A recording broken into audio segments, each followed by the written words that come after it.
There's plenty of places to experience the Seth Williams Show, but if you want all the content, you need to join us on Minds. Get all the live episodes of the show every Monday and Wednesday from 4 to 5:30 p.m. Get the special bonus footage every Wednesday from 5:30 to 6 p.m.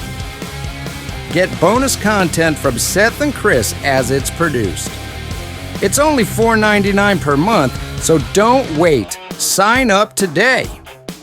Visit us at www.minds.com/Seth Williams Show. Hey, what's up? This is Mike with Santa Sonia, and you're watching CMS TV.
Dude, I just want to sit around and listen to the music, but I guess we got to bring him on. Right? Yeah, that's right.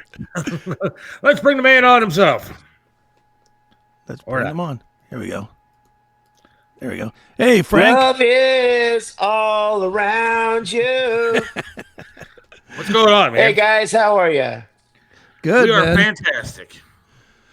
Well, Frank, let's talk about that song for a minute. I'm always curious. That song is what now? 35 years old or something like that? At least 30? Well, let's see. We started writing it back in 87, 86. So yeah, 38 years, I guess. Yeah. I have to know, do you get tired of it? I know it's been your big hit. I know it's obviously made you a ton of money and a ton of fame, but do you get tired? Like, I know I've seen interviews with Steven Tyler, and Steven Tyler has like a love-hate relationship with Dream On. He loves it because it was great, but he hates it because he's just, when it comes time to play it at the end of the set, he's like, oh my God, here we go again, you know. Where are you? Wow, I can't imagine feeling that way about Dream On. Holy cow. Let me straighten this out here. I'm feeling a little crooked.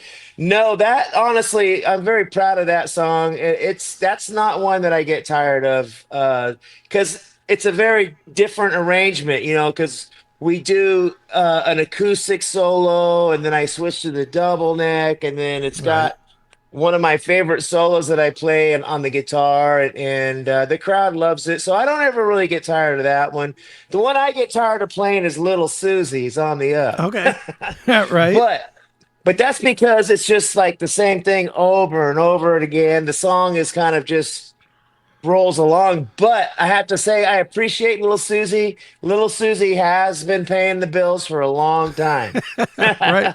Okay, Right. well, I But guess my question would be then. I saw you at the MGM a couple of times here in Cleveland. Do you get how do you keep going with the music all these many years? Like how do you get up on stage and get into it the way that you do every single night like you do? well, I have to be honest. Getting on stage and doing the show is the easiest part of the whole experience. And especially the past couple years for me in my life and my personal life, it has been such a roller coaster of different crazy things happening that I look forward to just getting on stage and being in that zone, because when we get on stage and do those songs and do the show, you go into a zone and you're just in that moment, and it's everything else just fades away. So, and the other thing I would say about us is that we come from very humble beginnings as kids, and so we like to work. We had to work for everything. We've never been like an overnight success to where everything was just handed to us or anything was ever handed to us. We've had to work hard. So when you have a sense of gratitude and appreciation for what you've built, you appreciate it when you're doing it, and that's kind of the attitude I think that we got. Right on. Well, Frank, I want to go back to Love Song just for a minute. And again, we will certainly talk about the new single and, the various versions of that new single here in a second. But just as a fan, I mean, Love Song is the song. It's the song that brought a lot of us in. That being said, I don't know that I like the electric version as much as I do the acoustic jam. I think the acoustic jam version, especially with the crowd singing with you guys, is just so cool. For Thanks, you, man. when you hear it now, which one, like if you were going to listen to it yourself, at home or something or in your car, which do you pull? Well, I'm partial to the second album version that we did in the studio, uh, because it brings back memories of when we were living in upstate New York, recording the album up in the woods, just outside of Woodstock, the town of Woodstock. There was a gorgeous studio called Bearsville, and it was like a big cabin and a big giant barn out in the middle of the woods. And whenever I hear the way I just reflect on those memories of recording that album. Now don't get me wrong, the live version at the Trocadero was a fluke, and like that whole 5-man acoustical jam thing was just a great accident that happened of us playing live. But I'm partial to those early records, man. When I look back now, being an old guy now, looking back at what we actually were so lucky and fortunate to be able to do on a production level, being in that beautiful studio. I mean, those days are long gone, man. Going into a big, giant recording studio like Bearsville or Power Station or Right. Media Sound, I just feel so lucky that we were able to capture our music in those places. Right on. How different is making music now? Has it changed a lot since you started? Oh yeah, yeah. It's no secret. Everybody will tell you it's way different in a sense. Now it can be the same, but there is still the ability to get together and jam in a room. The studios I was talking about, like Bearsville, the reason we did that is because back then the only way you could do it was getting the band together in a room and jamming, and capturing a performance. Nowadays, we tend to email each other the parts and, and cut and paste and import WAV files and do that kind of thing, because everybody lives on different ends of the country, Right. you know. But ironically, man, you're asking about that. I just got an app on my cell phone that's really cool. It's got a little mic and you can overdub, and I can actually overdub and record my ideas on my cell phone. So Nice. that's crazy. That is crazy. Um, Yeah. when you record the way that you do now, Frank, you know, the one thing that gets lost with a lot of bands, and I'll argue with you guys it's not lost, is the ability to write music, or specifically lyrics, which is kind of you and kind of Jeff. The lyrics you guys still write are very from the heart and very emotional. And I'll point to what is my favorite song from you. It's actually a more current song, which is Just in Case. Yep. And then we lost him. No. You still there? Might have got a call. You might have. There Sorry he is. about that. That's all right. It was a spam call. I had to ditch it. It was no problem. Well, what I was saying was you guys still write very emotion-based songs, and I was pointing to like Just in Case, you know, not an old song at all, very more modern song, and even the new song All About Love, very much emotion.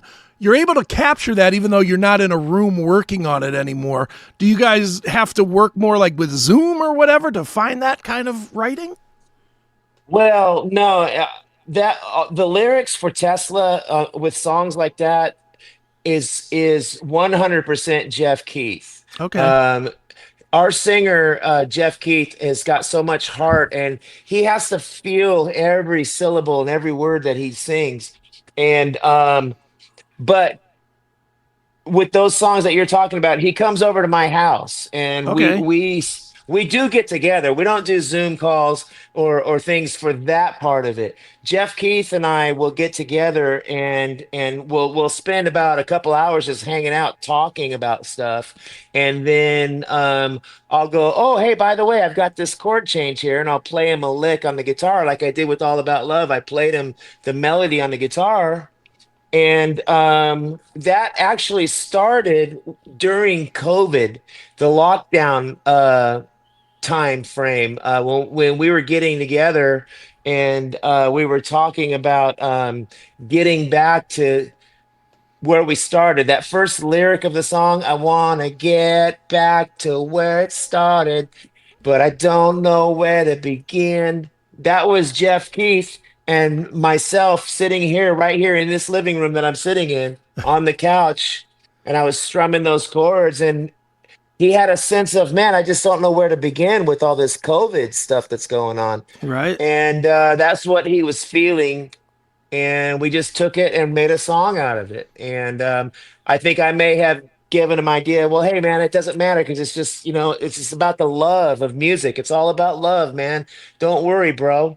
And so he and I get this emotional connection where we bounce off an emotional thing together, you know, because he's a very emotional person, and I can kind of be more of a rational person. And then he and I, the chemistry of those two things bounce off each other and create those songs. And that's how Love Song was created. What You Give, Modern Day Cowboy. Jeff Keith and I were out in a parking lot of a party. There was an after hours party, and I had my guitar, and I said, Jeff, check out this guitar lick I've got. And I was playing it for him.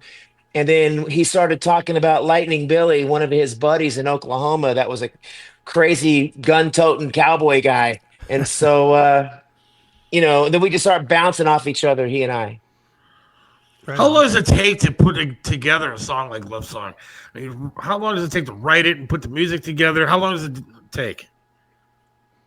You know, sometimes it can happen pretty quickly, but honestly, if you want to do it right, you it takes a while to listen to it and make a demo of it. Instead of just rushing it and finishing it and being done with it, actually make a demo tape and listen to that demo and come back to it. And a song like All About Love, I'll just stick on that since that's what we're talking Sure. about, our latest single. He and I started writing it in 2020, right when COVID hit hard. And then I made a demo of it, and it was kind of slow. It was kind of sleepy. And I showed it to Brian, and Brian loved the song, but he felt the same, that we needed to speed up the tempo of it. So we went back, and then we were doing some, after COVID lifted and we were able to do shows again. I told the guys, well, you know what I want to do is I want to do like we used to do and jam this song in the show and play it at Right. sound checks and let it see what works and what doesn't. Like if we do this bridge and I play this guitar lick, is it going to sound good or not? And the only way to really tell is to do it live. Right. And like we used to do back in the clubs, we used to play all those songs, Changes, Modern Day Cowboy, Coming at You Live, Love Song. We would play them live in the clubs before they ever ended up on a record. So, if you're going to do it right, you want the songs to develop over a year's time. If you really want to have something that's going to last and stand the test of time, then, you give it the amount of right time to cook. It's like if you're making a pizza, you don't want to take it out of the oven too soon. It ain't going to be done. Right. Right. With this song, with All About Love, was there a sense that it needed multiple lives? Because you've released it in multiple acoustic, electric, various formats. Was it because you felt like each version of it had its own life to it? Yeah, yeah. Like you were saying earlier about picking which version you like of Love Song. With this particular song, Brian and I, Brian Wheat and myself, came together with the concept of, this song can sound good full on electric rock band, or it can sound good stripped down either way because the melody and the lyrics are there. And so the other part of the concept is Tesla, our band, has always done both acoustic shows and full on rock electric shows. And so if you read the liner notes on the vinyl, it explains the whole concept that acoustic, electric, and live are three formats that we feel very confident in. And so we felt that it would be cool to create something that hasn't been done before with taking one song and presenting it in all three of those elements. Something different. Right. Speaking of different, I like to focus on like, how things have changed in music. Is it tougher for you now to make a bunch of money? I know you guys have done pretty well in your career, but is it tougher now making a bunch of money off of new singles and new albums and everything else with the way things have changed? Well, yeah, because it's, there's not a Tower Records on every corner like there used to be where you would stock them with inventory. We're not really doing new singles and songs for the money. We're doing it for the creative part of it and to give us something new to play in our show every year. The way we make our money and our living is going out and touring and playing concerts and, and maybe selling some t-shirts. But we're very lucky that we can still play live, and putting out a new song here and there, it generates excitement for us on stage to play something new and also give the fans something new at a show. Right. Well, and one thing too, Frank, with how you release music, and I don't think Tesla as a band gets enough credit for this. You guys have always challenged the way music is released. Like now you're doing singles. Before that, I remember the reel-to-reels where you would buy one, but you had to go to the show to get part two. And, and it was incentive for, if you're a hardcore fan, you get more than the casual listener. You guys have always challenged that. Do you still look for ways to find a new way to release it, versus the way it is now? Yeah, we're always trying to think of some new creative experiment, like with this new single, the 12-inch vinyl EP with the multiple versions of the one song, and like you said, that reel to reel thing, that was a concept. It's all just somebody will get an idea for a concept and go, hey, let's try this next year, let's try that, let's try this. And so it just keeps it interesting. But thanks for the kudos, man. I appreciate you saying that. Earlier you were saying, oh, you guys have done really well. Yes, we have. We've had a long career, but we've never been a huge overnight success. We've always just kind of been slow and steady. And I'm grateful for that. And, we've never made millions and millions of dollars, but we've made enough to where we can survive and we can pay the bills and we can be creative now. We can call our own shots and do what we want to do and not have to worry about taking money from a label or something, Right. Do you specifically and for people that don't know, you spend a lot of time now helping other bands, whether it's laying a creative ear with production, or it seems like every other month your publicist Shauna sends me something that you may have played on or something. I mean, you're very busy still, not only in the Tesla world, but outside of Tesla. Do you use your projects and your things that you do outside of Tesla as more of a creative outlet for yourself than just a pure, well, I got to pay the bills type of a deal? Yeah. There's definitely not a lot of it. I was going really crazy. I'm very creative. In fact, I was just joking with somebody the other day. I'm definitely very ADD, and I have a lot of different ideas, and I've toned it down a lot. A few years ago, I was producing a lot of young bands. I Right. was doing a podcast. I was doing this. I was doing shows. I was doing so much. And then in my family, we had a situation to where we moved to Florida and we're taking care of my wife's dad. Okay. Well, I wouldn't say taking care of him, but just spending time with him as he Sure. was getting older before he passed away. And it made me realize that I needed to slow down and not try to do so many things. Right. But I purely do it for a creative, just excitement. I have a very eclectic taste in music, and Tesla is very good at creating what we create.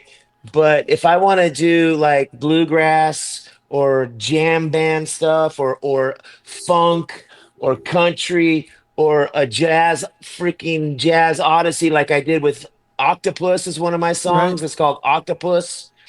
Then I have this creative craziness that drives me to do that, and I have the freedom, luckily, to do that. But I have slowed down a lot.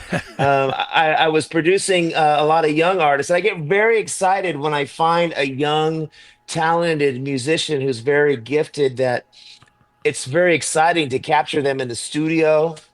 And that's a very fun thing to do as well, and to mentor. I like to mentor kids and young. I was doing the coaching young bands thing for a while, but all of it takes a lot of time, Right. and there is no monetary rewards in it, really. It's purely for creative, artistic satisfaction and fun, you know. So, what do you think about the state of rock music today? I mean, I think there's a lot of nostalgia for bands like yours are still doing it, but I mean, what do you think of the rock scene? Well, I don't really, I don't listen to rock radio stations much anymore.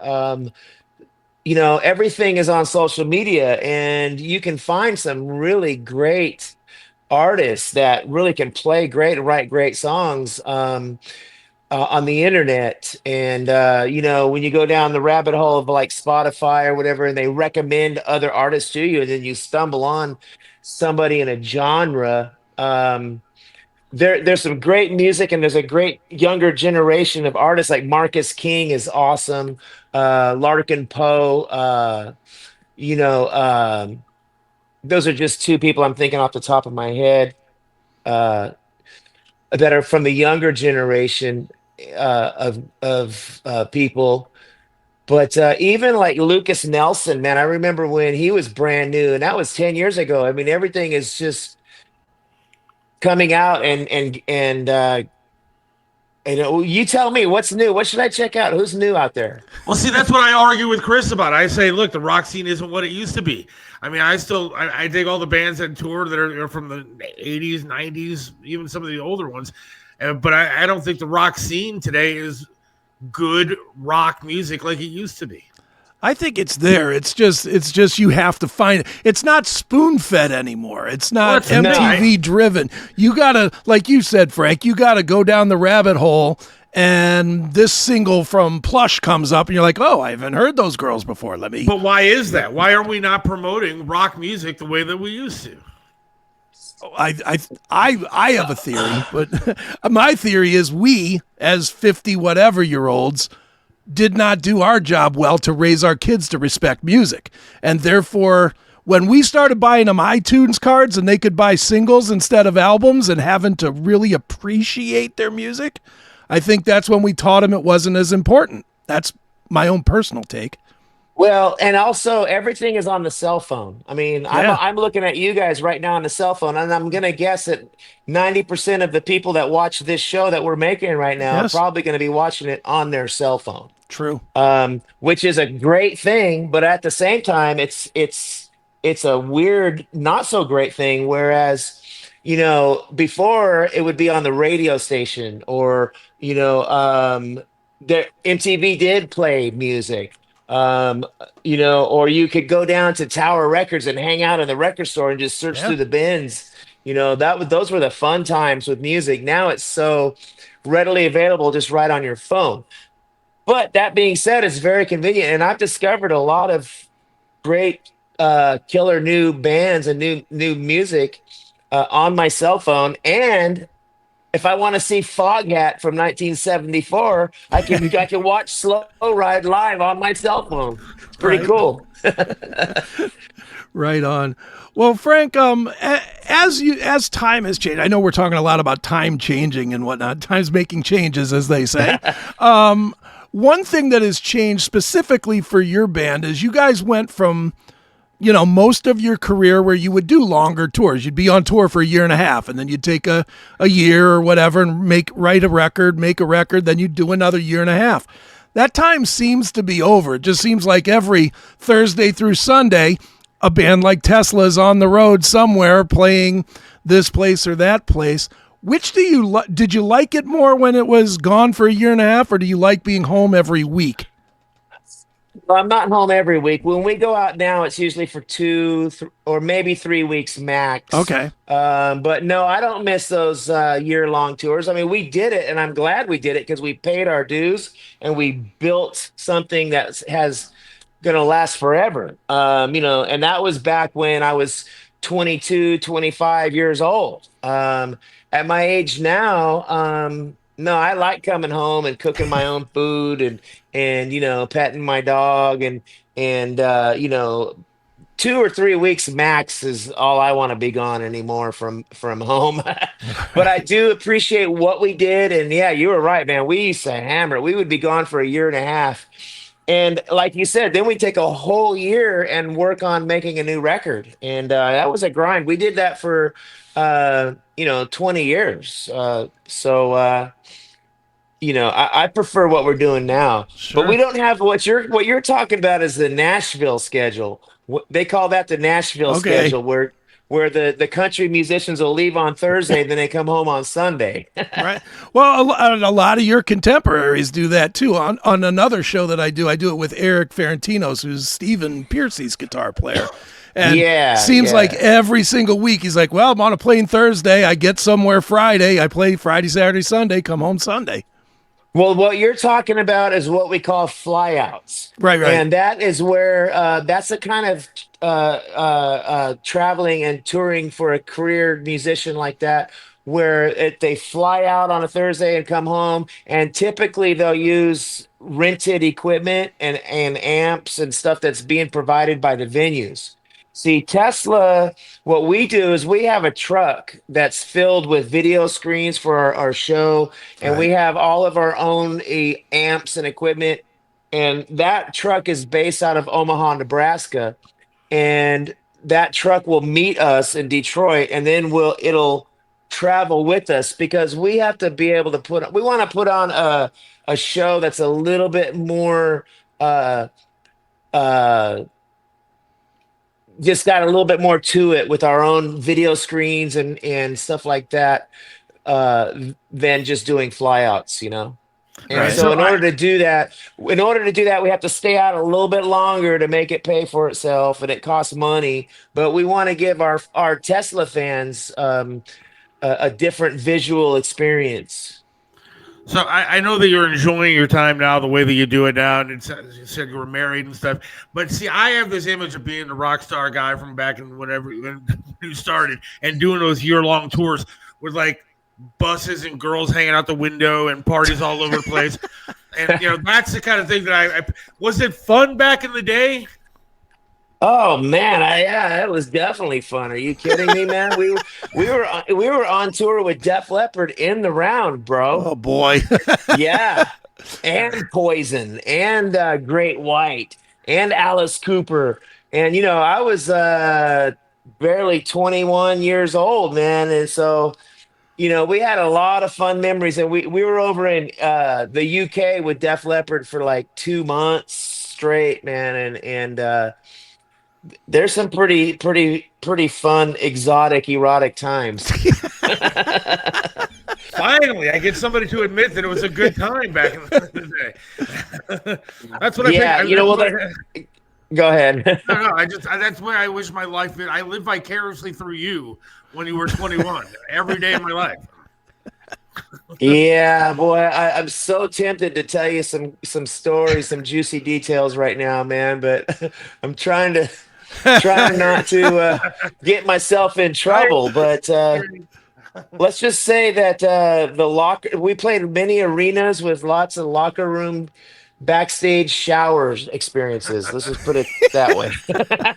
Oh, I love it. And the tour buses were pretty exciting back then. Yeah, we would all. Anyway, don't take me back, man. I'm gonna get myself in trouble. Too funny.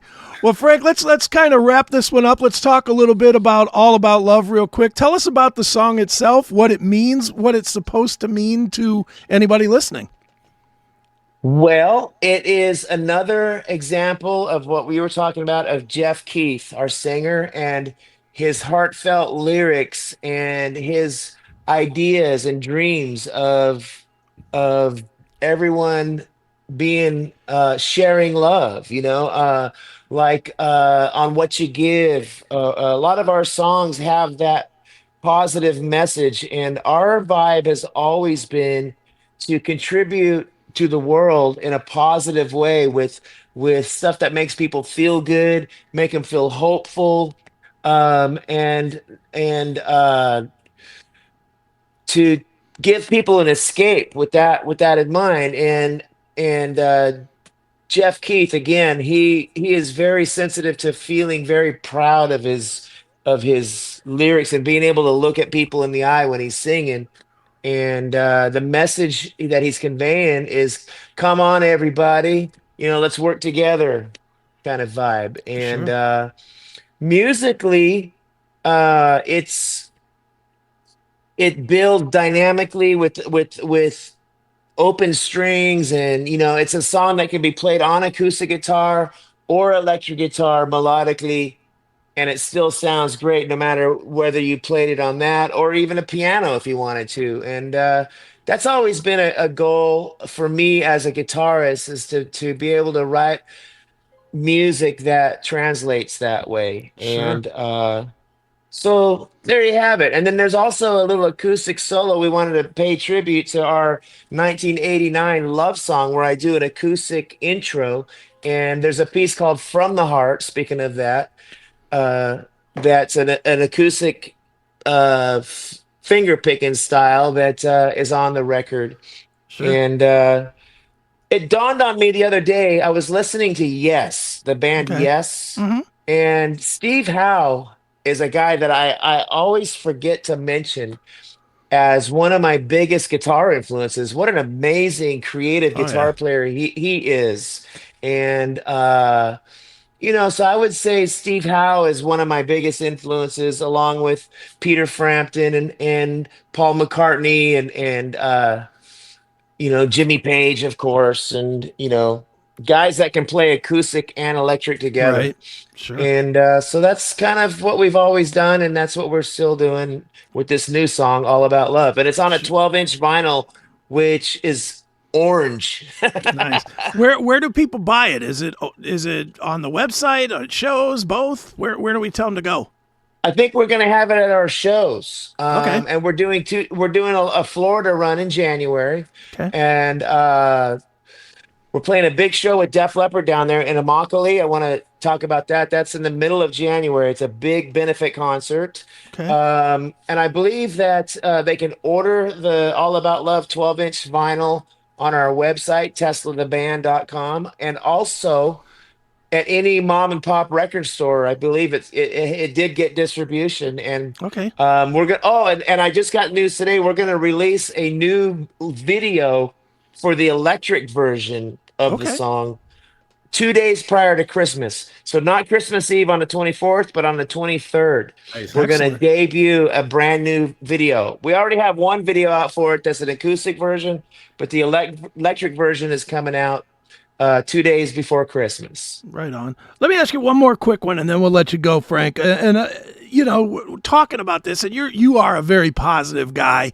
Do you ever look back at anything and say, "Man, I wish we wouldn't have done that"? And I'll be honest. I'll be honest and not be a hypocrite. I did not like Shock. It's like the only record in you guys' catalog that it just doesn't do it for me at all. It was too soft. Do you guys look back, and I know you heard the criticism for that record as well, do you look back and go, man, maybe we should have kept it heavier and kept it harder, or do you look at it as a snapshot in time and that's where you were? Well, it is a snapshot in time of where we were, because we were doing a lot of dates with Def Leppard and Phil Collen at the time, Right. and Brian Wheat especially was spending a lot of time with Phil, and they co-produced that together. So but and I have to admit, at the time, it was something that sounded a little bit different to me than what we would normally sound like. But every single band has that experience, and I was talking to Dickie Betts, Yeah. and he was telling me that even the Allman Brothers had a disco album that came out. Now, I don't know what the name of it is, but he was telling me that, that every band has an album and goes through different phases of things that work or don't work, So when you ask me if I have any regrets, I can't hold on to any regrets, but I do have more regrets in my personal life and things that I wish I would do different. And everybody can look back and wish that they could know now what they didn't know then. You know what I mean? Sure. But anyway, yeah. Hey, Well, you know what? Gotta look forward, man. Just gotta look forward. And that's right. I've been. Someone told me something the other day. Don't ever look back. Just look forward. Mm-hmm. And I'll get heavy religious on you right now. All right. The only back you want to look is 2,000 years ago when Jesus was here. There you go. Look back that far, and That's then right. that's all. That's the only backwards you want to look. Right, and skip all the middle. Yeah, and I'll just leave it at that. Right on. Well, we're going to leave it with All About Love. It is the new single from Tesla. And Frank, this has been a lot of fun. Thanks for joining us Thanks, here man. on the Seth All Williams right, Show. man. Appreciate Cool. it. Take care, man. Seth Williams loves this land, stands tall and proud. Believes in freedom, speaks his mind out loud. Mentored by Trip, he learned to be tough. Life knocked him down, but he got back up.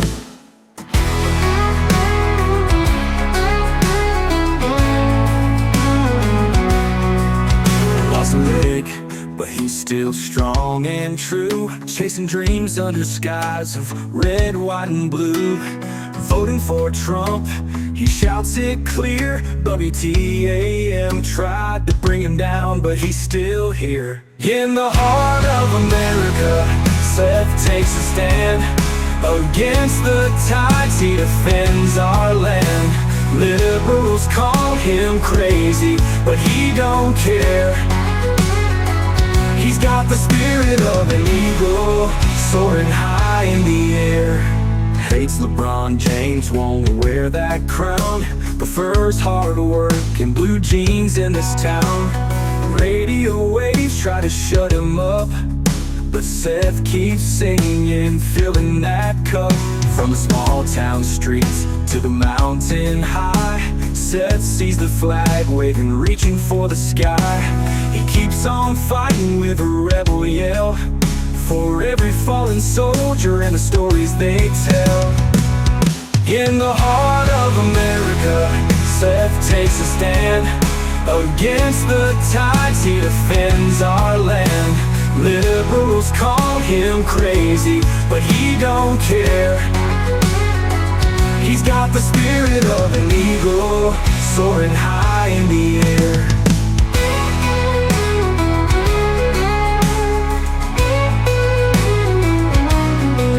From the small town streets to the mountain high, Seth sees the flag waving, reaching for the sky. He keeps on fighting with a rebel yell. For every fallen soldier and the stories they tell. In the heart of America, Seth takes a stand. Against the tides, he defends our land. Liberals call him crazy, but he don't care. He's got the spirit of an eagle, soaring high in the air.